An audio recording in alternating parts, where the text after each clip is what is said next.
തകിട് മന്ത്രിച്ചാൽ വാങ്ങുന്നത് 1.5 ലക്ഷം. ജിന്നുമ്മയുടെ സാമ്പത്തിക സ്രോതസ്സിനെ പറ്റിയും അന്വേഷണം. നമസ്കാരം, കൊട്ടാരക്കര മീഡിയയിലേക്ക് സ്വാഗതം.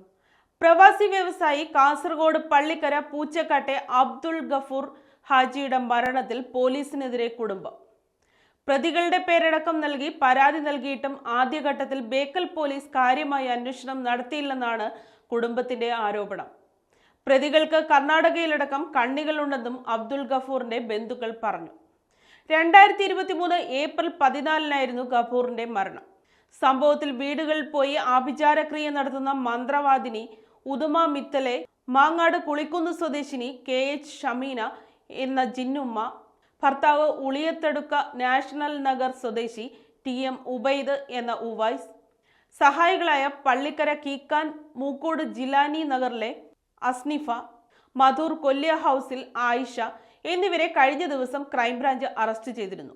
ഗഫൂറിന്റെ വീട്ടിലുണ്ടായിരുന്ന 596 പവൻ തട്ടിയെടുക്കാനായിരുന്നു കൊലപാതകം നടത്തിയതെന്ന് അന്വേഷണത്തിൽ കണ്ടെത്തിയിരുന്നു.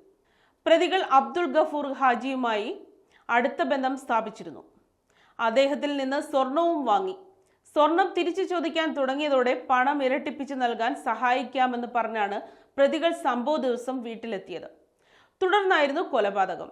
മാന്ത്രിക ഗുണങ്ങൾ ഉണ്ടെന്ന് വിശ്വസിപ്പിച്ച് ചില മരുന്നുകൾ ഗഫൂറിന് നൽകിയ ശേഷമായിരുന്നു കൊലപാതകം. വീട്ടിലെ അലമാരയിൽ ഉണ്ടായിരുന്ന സ്വർണവും കവർന്നു. പ്രതികൾ തട്ടിയെടുത്ത സ്വർണം കാസർകോട്ടെ 5 ജുവലറികളിൽ വിറ്റെന്നാണ് അന്വേഷണ സംഘത്തിന്റെ നിഗമനം. സമാന രീതിയിൽ ഏതെങ്കിലും കുറ്റകൃത്യത്തിൽ ഇവർ പങ്കാളികളായിട്ടുണ്ടോ എന്ന് അന്വേഷണ ഉദ്യോഗസ്ഥർ പരിശോധിച്ചു വരികയാണ്. പലയിടങ്ങളിൽ നിന്നായി ധാരാളം പണം ഇവർക്ക് കിട്ടിയിട്ടുണ്ട്.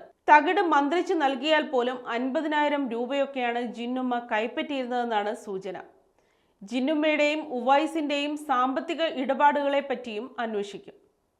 സംഭവത്തിൽ കൂടുതൽ പ്രതികൾ ഉണ്ടോ എന്നും അന്വേഷണ സംഘം പരിശോധിക്കും.